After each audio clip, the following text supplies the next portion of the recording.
반갑습니다. 지금 증시가 정말 많이 미쳤죠. 그 중에서도 코스피가 정말 많이 올랐습니다. 뿐만 아니라 여러 각국의 증시가 모두 많이 올랐어요. 코로나19가 시작된 지 딱 1년이 되었는데 코로나가 제압되었다고 볼 수도 없는 상황에서 세계 증시 호황을 기대한 사람이 있었을까요? 1년 전에? 저도 못했고 유명 투자자나 대표, 회장님 모두 같은 말을 하고 있죠. 기존의 상식을 가진 사람일수록 1년 전에 현재 상황을 예상하는 건 거의 불가능할 거예요. 어찌됐든 상황은 정말 예상치 못하게 돌아가고 있고 각국 정부는 눈에 뻔히 보이는 경기 위축을 부양하기 위해서 돈을 풀고 있는데 최저금리는 기본이고 재난지원금 돈만 때려붓는다고 될 일이 있겠습니까? 라고 생각했지만 될 때까지 때려보니까 이게 되는 겁니다. 거의 모든 실물 자산이 올라가고 실물 경제 부진은 개나 져버려 하면서 엄청난 머니파워 유동성장세가 마침내 일을 내버렸는데 S&P, 나스닥 최고점은 물론 국내 코스피도 최고점을 갱신해버렸죠. 코스닥은 IT 버블 시기에 달성한 최고점이 워낙 높기 때문에 아직 돌파는 못했는데 코스닥 기업 중에는 이 뉴 노멀 시대에 혁신적인 그런 기업이 적은 게 아닐까. 시대가 바뀌고 있는데 코스닥이 그 시대의 바뀜을 주도를 잘 못한다 이렇게도 볼 수 있다고 봅니다.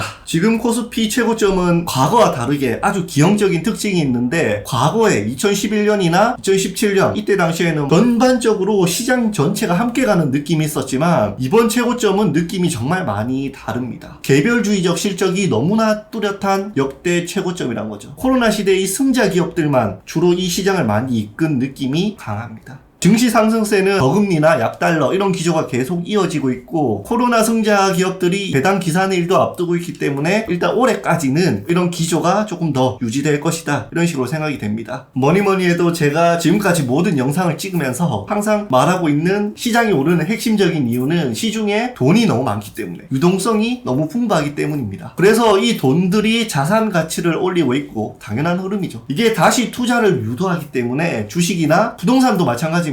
지금 안 사면 뒤처지는 것 같고 그래서 이런 투기적 심리도 많이 작용하고 있는 건 분명합니다. 돈이 만든 시장이기 때문에 이 상승세를 끊기 위해서는 어떻게 해야겠습니까? 시장에 유입되는 돈 공급을 끊어줘야지 이 흐름이 진정이 됩니다. 제가 지금 이렇게 말씀드린 것은 정말 중요한 얘기인데 나머지 부분은 뒤에서 다시 설명을 드리겠습니다. 오늘 서론이 좀 길었죠. 본격적인 이야기는 증시 호황과는 반대로 정유사들은 호황과 조금 거리가 멀다고 합니다. 이 부분에 관해서 오늘 살펴보도록 하겠습니다. 코로나가 금융시장에 엄청난 쇼크를 줬던 지난 4월 증시도 그랬고 국제유가도 마찬가지로 소비 부진의 영향으로 최저점을 기록했습니다. 그때 증시도 그랬지만 조금 다른 점이 있죠. 이 그래프를 보시면 코스피 그래프와 비슷하게 생겼습니다. 4월에 푹 한번 빠지고 그리고 다시 올라오는 여기서부터 차이가 있는 게 코스피는 어떻습니까? 최고점을 돌파했다. 그런데 국제유가는 그렇지 않다. 국제유가는 2019년의 유가 수준을 아직 회복하지 못한 상황입니다. 이쪽에 보면은 조금 올랐죠. 여기는 살짝이지만 급등한 거죠. 5% 정도 올랐는데 이것도 최근에 백신이 나온다 이런 소식이 있으면서 그나마 이 정도 반등한 겁니다. 정유업체에선 지금 비상경영체제에 돌입했고 트레이더들이 울며 겨자 먹기로 마이너스 가격대의 원유를 팔아야 하는 사건이 발생하면서 정유사도 그렇고 투자자도 그렇고 정말 발을 동동 굴리게 하는 마이너스 유가가 계속 유지가 됐었죠. 이걸 새로운 유형의 오일 쇼크라고 봐도 되겠죠. 과거의 오일 쇼크는 기름이 정말 너무 비싸서 받은 충격 그 오일 쇼크였다면은 지금은 뉘앙스는 다르지만 공급자 입장에서 가격이 너무 싸서 받은 충격 어떻게 보면은 새로운 오일 쇼크라고 봐도 될 것 같습니다. 제가 이 표를 가져왔는데 국제 원유 가격이 기준이 되는 WTI 원유의 선물 가격 그래프인데 마이너스가 된 적이 있습니까? 여기 보시면 가장 가격이 낮을 때가 3, 4월에 배럴당 $20 근처까지 간 적은 있지만 실제로 마이너스가 된 적은 없습니다. 그럼 왜 우리가 마이너스 유가가 되었다 이런 식으로 말을 할까요? 제가 여기에 관해서 설명을 조금 더 드리도록 하겠습니다.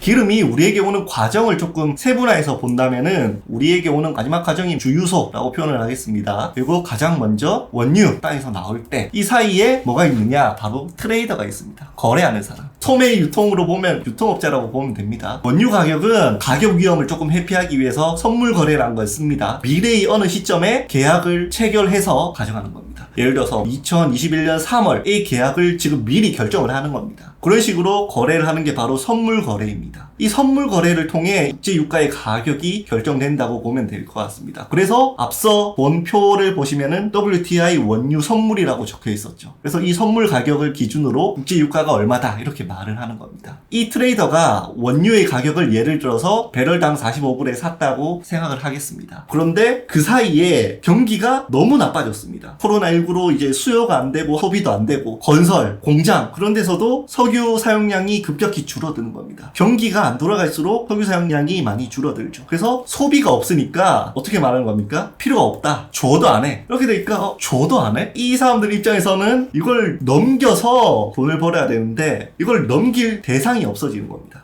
그렇게 되니까 저장 공간은 계속 꽉 차가고 이제 더 이상 저장할 곳이 없으니까 제발 가져가라. 오히려 내가 돈을 줄게 가져가면 안 되냐. 기름을 둘 데가 없다. 이런 상황이 돼서 마이너스 유가가 발생을 하는 겁니다. 그런데 우리들 소비자 입장에서는 사실 체감이 별로 안 되죠. 우리는 여전히 비싼 값 내고 기름을 넣고 있죠. 우리나라의 경우는 뭐 아시는 분들은 다 아시겠지만 사실 우리나라는 기름값이 아니고 세금값입니다. 우리나라의 경우에는 1리터 1,400원 기준으로 529원 40% 정도가 교통세의 세금이고 그 중에서도 추가적으로 10% 부가세가 붙고 또 교통세의 26%가 주행세로 부담이 됩니다. 그리고 교통세 기준 15%가 또 교육세로 부담이 되기 때문에 우리나라 기름값의 1,400원 중에 한 900원 정도가 사실 세금 덩어리이기 때문에 우리나라에도 이 세금을 뺀다면은 리터당 500원 전후입니다. 다시 강의로 좀 돌아와서 차트를 보겠습니다. 결국에는 코스피는 쭉 치고 올라가서 고점을 달성했는데 국제유가는 왜 그러지 못했느냐? 첫 번째는 가장 큰 요인이 코로나19로 글로벌 에너지 수요가 급감했기 때문입니다. 두 번째 이유도 상당히 많이 중요한데 러시아와 사우디가 감산 공조의 균열이 났습니다. 러시아에서 석유 감산을 하자 이 부분에 관해서 거부를 했죠. 사우디에서도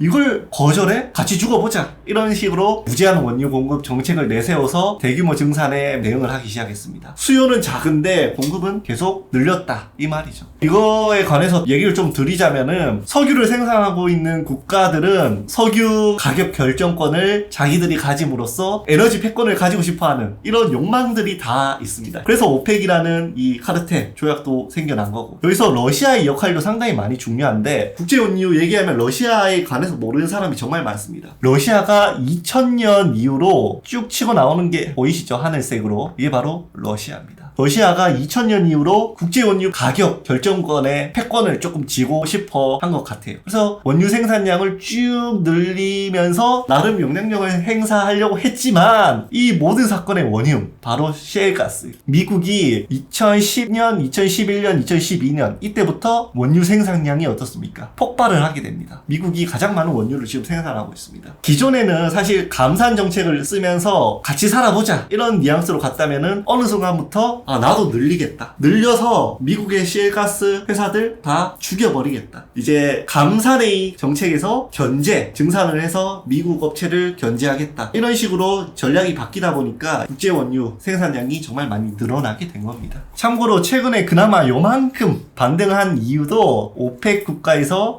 나 이러다 진짜 죽겠다. 이제 나는 감산을 좀 해야겠다. 이런 식으로 발표를 했기 때문에 그나마 요 정도 반등을 한 겁니다. 다음 페이지로 국제유가 가격 결정 요인에 관해서 설명을 드리겠습니다. 이 부분도 현재 시장 상황을 이해하는 데 상당히 많이 중요합니다. 길게 설명을 드리지 않겠습니다. 가격 결정 이론을 보면은 공급과 수요가 만나는 균형점에서 균형 가격이 결정된다 이런 식으로 많이 배우셨죠. 그런데 과거에는 이 균형 가격을 결정하는 요인이 바로 공급자였습니다. 공급자가 시장의 공급량을 조절하면서 가격 결정권, 에너지 패권을 휘둘렀죠. 이렇게 되니까 1차 오일 쇼크, 2차 오일 쇼크가 발생했고 이 오펙 국가들이 자원을 무기화하는 정책 때문에 너무 스트레스가 받겠죠. 그래서 반격을 하기 시작합니다. 석유 수요를 줄이고 대체 에너지를 개발하고 오펙 외에 다른 석유 자원을 적극적으로 개발하기 시작합니다. 그게 바로 대표적인 산물이 미국의 셰일가스죠. 이렇게 석유 수출기구 오펙의 카르텔을 붕괴시키면서 사실상 지금 오펙의 권위가 거의 없죠. 거의 붕괴가 됐죠. 가격 결정권에 큰 영향력을 거의 못 미칩니다. 지금 이렇게 됐기 때문에 가격 결정에 가장 큰 영향을 미치는 게 바로 수요자가 됐습니다. 쉽게 말하면 과거에는 공급자, 오늘날 가격 결정 요인은 수요자. 경기가 좋고 나쁘고가 국제유가 가격 결정에 가장 큰 결정권 영향을 미친다. 이런 식으로 이해를 하시면 됩니다. 원유에도 종류가 있다. 대표적인 유종 3가지를 설명을 드리겠습니다. 오늘 원유에 관해서 끝장 설명 다 드리겠습니다. 어려운 설명은 안 드릴 거고 간단히 설명을 드리자면은 국제 유가 대표 원유 3가지가 바로 WTI, 서부 텍사스유, 그리고 브렌트유, 영국 북해산 원유, 그리고 두바이유가 있습니다. WTI에 관해서 먼저 설명을 좀 드리자면 미국 서부 텍사스 지역에서 생산되는 원유로 아까도 설명드렸지만 이제 미국이 원유 생산량 측면에서도 세계 여러가지 국가 카르텔과 견줄 정도 오히려 더 뛰어날 정도로 생산하고 있는 상황이고 또 이 원유 자체가 어디에 상장이 되어 있습니까? 뉴욕 거래소에서 상장이 돼서 거래가 되고 있다. 금융의 중심지에서. 그렇기 때문에 WTI가 국제 원유 가격의 기준이 됩니다. 그래서 뉴스나 기사 거기서 나오는 오늘 국제 유가가 얼마다 하는 것은 모두 WTI의 가격입니다. 그리고 비교 대상이 되는 이 두바이유 같은 경우에는 과거의 영광스러운 시대, 과거 패권을 지닌 기름이죠. 우리나라 같은 경우에는 지금 수입의 70%가 이 두바이유에 의존한 상황입니다. 우리나라에서는 과거의 경제설비, 호환성, 또 운송 문제 이런 것을 고려했을 때 아직까지 두바이유를 많이 사용하고 있습니다. 여기서 특징이 또 있는데 WTI, 브렌트유 같은 경우에는 저유황 경질유라고 해서 고급유입니다. 근데 두바이유 같은 경우에는 저금유입니다. 저금유. 그래서 우리나라는 다른 나라에 비해서 기름이 조금 저금유다.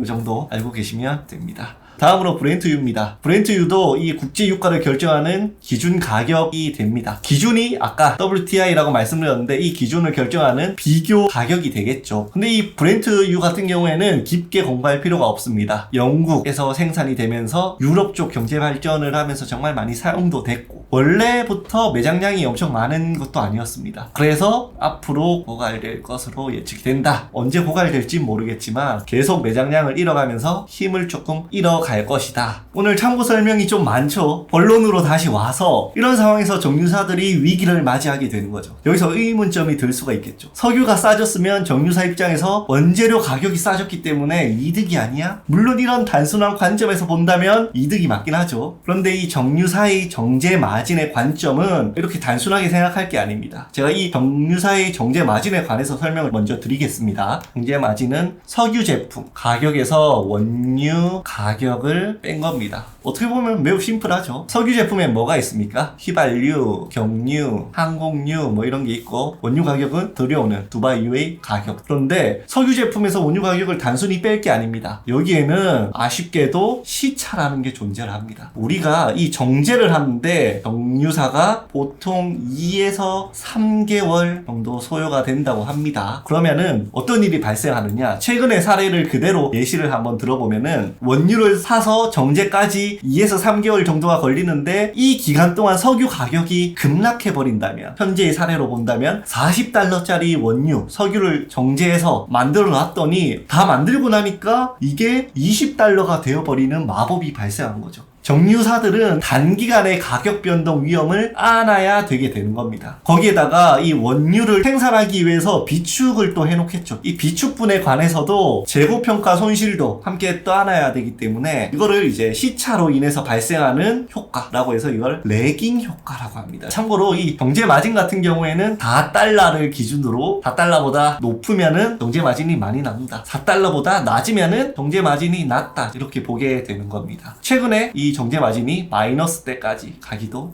했죠. 올해 실적이 정확히 어떻게 마무리될지는 모르겠지만 정유사의 영업이익을 가져왔는데 이걸 보시면은 심각하다는 게 보이시죠? 이노베이션, GS, S-오일, 현대, 오일뱅크까지 모두 영업손실을 기록한 상황이고 1조대의 영업손실을 다 기록한 상황이다. 그러면 정유사들은 어떻게 해야 될까요? 팔면 손해인 상황에서. 그래서 정유사가 어떤 일을 하고 있느냐? 첫 번째로 공장 가동률을 지금 줄이고 있습니다. SK에너지나 현대, 오일뱅크는 지금 공장 가동률을 15에서 30%까지 낮춘 상황입니다. 이게 얼마나 심각하게 많이 낮췄냐? 금융위기 때도 정유사들이 20% 이상 낮춘 적이 없다고 합니다. 지금 그만큼 수요가 많이 죽었고 손실을 줄이려고 발버둥치고 있다 이런 뜻이겠죠. 그런데 이건 사업 환경이 악화돼서 임시적인 방편으로 하고 있지 이게 사업 환경을 개선시키는 방법은 아니죠. 그래서 준비한 비장의 카드가 있는데 두 번째는 정유업의 현재 트렌드 바로 탈정유, 정유를 탈출하자입니다. 제가 영업이익 표를 가져왔는데 4개의 정유사 부분별 합산 영업이익인데 정유 부분은 지금 어떻습니까?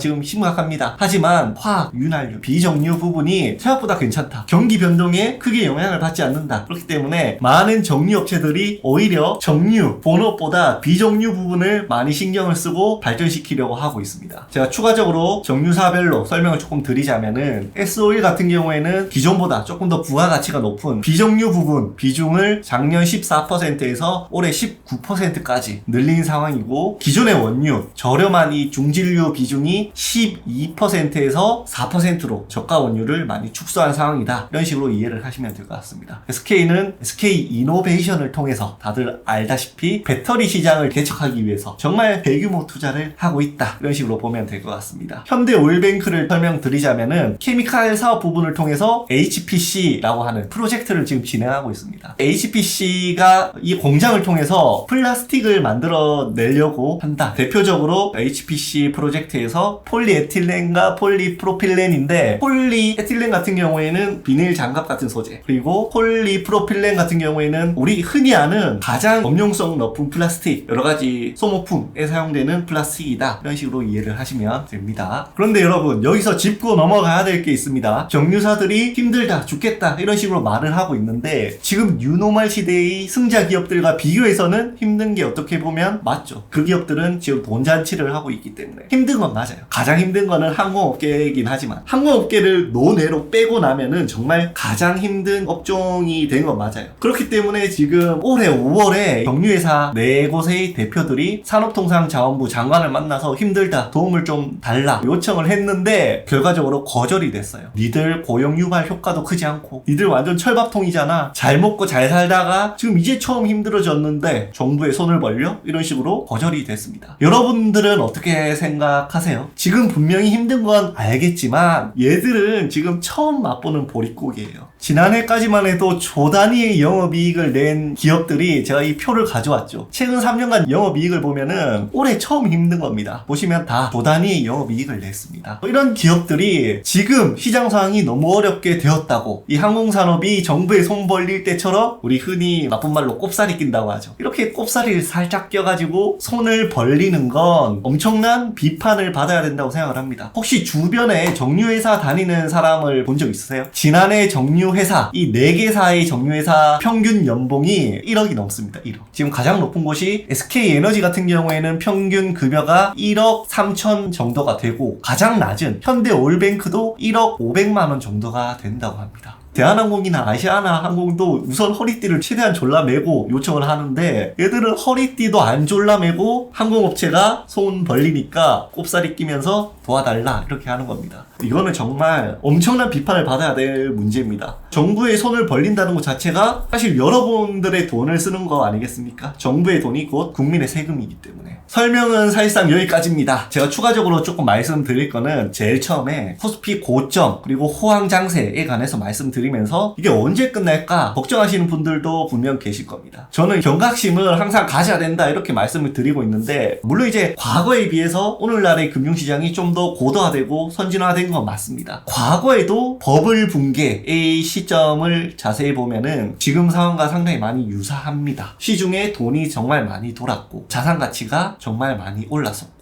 금리가 어땠습니까? 저금리 기조에 있었습니다. 너무 시장이 많이 커지고 버블이 많이 생기고 하니까 시장의 공급을 줄이게 됩니다. 어떻게? 금리를 올리는 선택을 하는 순간부터 버블이 깨지기 시작하죠. 당연하겠지만 지금도 최저금리 수준에 있는데, 향후에 이제 시장이 조금 안정화되고 버블이 너무 많이 심해지거나 해서 금리를 올리는 순간 이 고점이 어느 정도 다 정리가 되는 시점이 올 것 같습니다. 과거에 대공황도 그랬습니다. 그리고 닷컴 버블, 2008년 경제 위기도 다 그랬습니다. 다 기본적으로 소비가 지탱해서 유지하는 척 했지만 결국에는 가계부채가 정말 많은 상황이었고, 대공황에도 가계부채가 정말 많았습니다. 버는 대로 그날 벌어서 그날 투자한다, 그런 얘기가 있을 정도로 가계부채가 최고 수준에 있었고, 2008년 경제 위기 때도 가계부채가 어땠습니까? 최고점에 있었고 그게 무너지면서 일어났습니다. 지금도 네이버에서 가계부채라고 한번 검색해 보시면은 2010년부터 2020년 3월까지 이 단위 단계만 해도 거의 40조가 증가할 만큼 지금 가계부채가 정말 많이 증가해 있습니다. 지금 당장 꺼진다고 말씀드리긴 어려울 것 같아요. 저금리 기조가 계속 이어지고 있고. 하지만 끝은 있다. 그래서 경각심을 가질 필요가 있다. 지금 제가 여기 그들은 이미 알고 있다 식으로 적어놨죠. 금융당국도 제가 하는 이 얘기, 이 과거의 사례, 과거와 똑같은 패턴 이미 알고 있습니다. 그렇기 때문에 가계부채를 막으려고 계속 노력하고 있습니다. 왜? 그들은 이미 알고 있으니까. 여러분께서도 이 부분에 관해서 이제 아시고 조금 더 올라가고 시장이 무거워질수록 경각심을 가져야 할 필요가 있다. 이런 식으로 말씀을 드리면서 오늘 강의 마무리하도록 하겠습니다. 수고하셨습니다.